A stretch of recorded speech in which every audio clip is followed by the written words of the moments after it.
Hey guys, EBPMAN here, and today we're going to take a look at two products from TP-Link that are going to automate and make your home much smarter. Let's go ahead and check it out.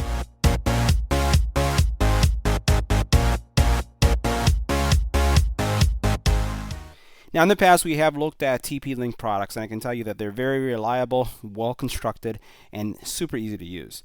And today we're going to take a look at two products. We have the Kasa Cam, which is an outdoor camera that is going to give you the flexibility to monitor everything that's going on in your home. And then we're also looking at a new Wi-Fi plug that actually supports two actual devices connected to it simultaneously on each side. So let's check them out. All right, so now taking a closer look at the camera, a couple things to highlight. It is both Amazon Alexa and Google ready. So if you have a Echo in your house, any type of Alexa device, you're going to be able to control it and have access to it.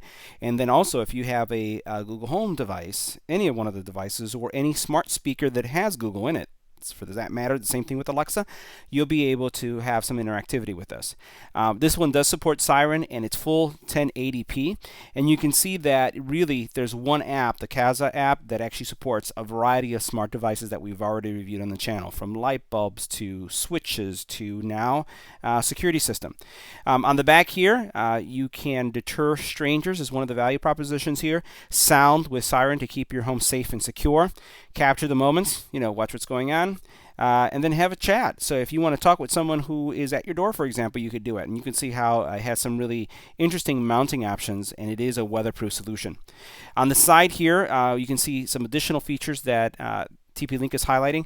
HD quality, free cloud storage, thumbs up. That it's weatherproof, super easy to install.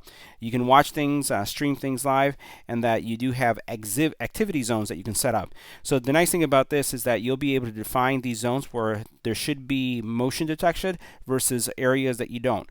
Great for, let's say for example, I have in my home cameras that detect motion in my driveway. Ignores everything except anything that goes into that activity zone. So let's unbox and we'll check this out. Oh, and by the way, it also supports night vision. Make sure you hit the subscribe button and tap the little bell icon to get notified when new videos become available. Now the second product that we're going to be unboxing as well is looking at the this dual Wi-Fi plug. Now the neat thing here is that you do have two devices that you can connect. So with two outlets and one smart plug, you can control these two devices independently or together. So here you have, so literally what you're doing is instead of having two switches like what you would typically have with some other solutions, you just use one switch, plug the cables on each side, and then you definitely have some control. Now, one of the things I like about this model is the fact that I still have my standard outlet still available. So that is really cool. Let's do the unboxing of this one as well. Now, one last thing as a refresher, for those of you who haven't seen my other TP-Link review, we did a massive review of products, and I'm going to include that in the bottom area here, is that with these switches, you do have the ability to control them with an app. You do have scheduling capabilities, and you also have voice control. Matter of fact, all the lights in my studio office are voice controlled, and they also are scheduled. So they turn off at a certain time, they turn on a certain time, and if I come in before it, they turn on when I command them to. I also have my basement where I have kind of like a workout theater kind of room set up. All the lights are TP-Link lights, and they are all controlled with my voice. Now in the box for the cam, what you're going to find is some mounting and cord management screws, the power brick, and then you have the actual camera with its mount and the connected USB cord. All right, so let's take a look at the camera closer. So one of the things I found that's pretty interesting is that it's a magnetic mount. So all you got to do is position the camera as you'd like it, and then it's going to stick in place just like that. So pretty cool, lots of flexibility there. The cord that it comes with, this cord is a 10-foot cord. So this is going to give you a lot of space and flexibility as to where you install it. It does have a reset button here. It does also have an alarm, which I like. So if someone is walking in front of your car and it detects motion, it will go off, and it is very, very loud. You do have some mounting screws right here that once you remove this plate, you could mount it and then just put it in place for the outside. So very simple. And I would say it's probably one of the easiest cameras I've seen to install. Now, one thing I wanted to mention is about Wi-Fi. I've seen lots of cameras that only support one band, 2.4. This camera is very good. It supports actually both 2.4 and 5 gigahertz. The reason for that is that I have found that depending on where your camera is, having one frequency versus the other can make a difference when it comes to overall video quality and streaming. So the cameras that I have in my home all support the dual band, and I also have a router that supports that as well to make sure that I have stable connectivity and constant HD streaming. So let's go ahead and power this up and see how it works. So now, depending on the marketplace that you use based on your phone, you're going to look for Kasa Smart, and you're going to install that on your phone. Now, in my case, I do have multiple devices, and you can see these are all the devices I currently have connected to my Kasa solution. Remember, I talked about how I have several in the basement. They're all off. And then these are the ones that I have in my studio. So my main light, my second studio light, and my third studio light, all controlled. So also have in my basement another camera that's just monitoring what's going on over there. So what we're going to do now is we're going to add this camera to this group of devices. So the first thing I'm going to do is hit the plus, and then I'm going to choose the camera that we have, which is the outdoor cam. It's plugged in, and hit next. It's actually blinking. You can see that right there. I said orange and green is there, and now it's going to make a connection. It's going to probably take a couple minutes, so we'll let it go through the process.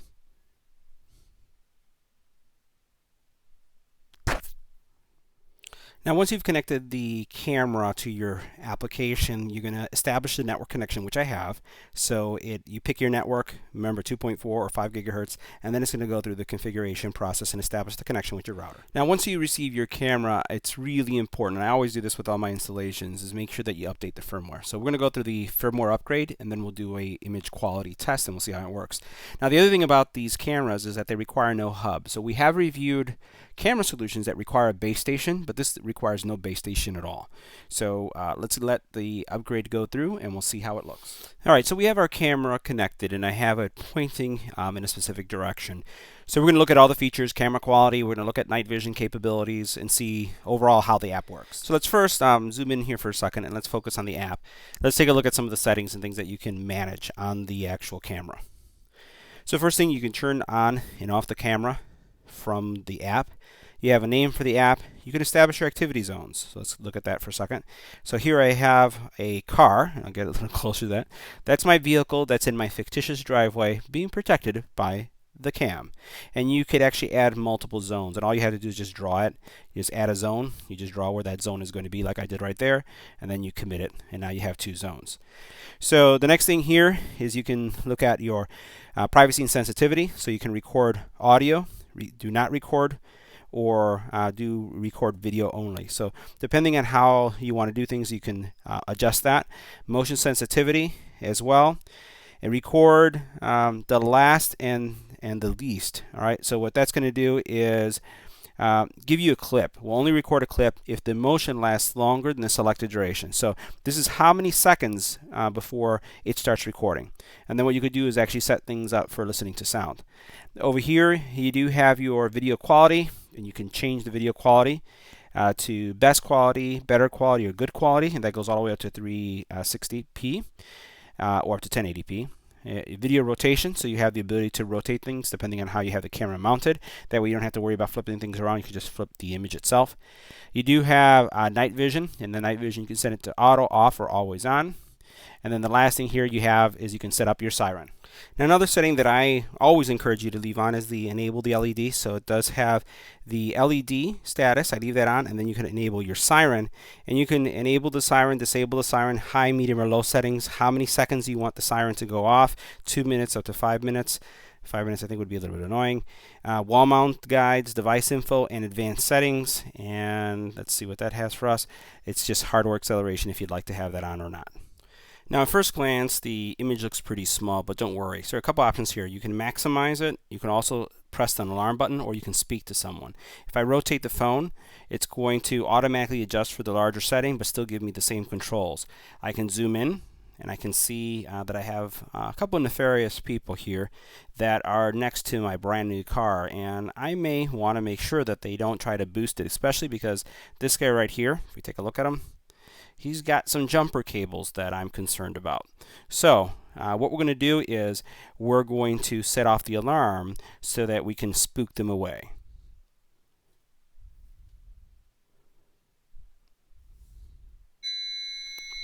Let me get a little closer so you guys can hear that. Now, I don't know how much it's being diffused by my mic, but it is loud, and it's something that's going to draw someone's attention, and it's going to spook them, especially if it's at night. Now, the other option is if they walk into this zone where my car is, the alarm is going to go off. But let's see what this looks like at night. All right, so now we've switched to night vision. I just want to show you what I see. So I can still see all the people. Actually, they look really, really clear. I can see this guy over here that has some boost cables. See what he has in his hand. I got this other guy and this alien here.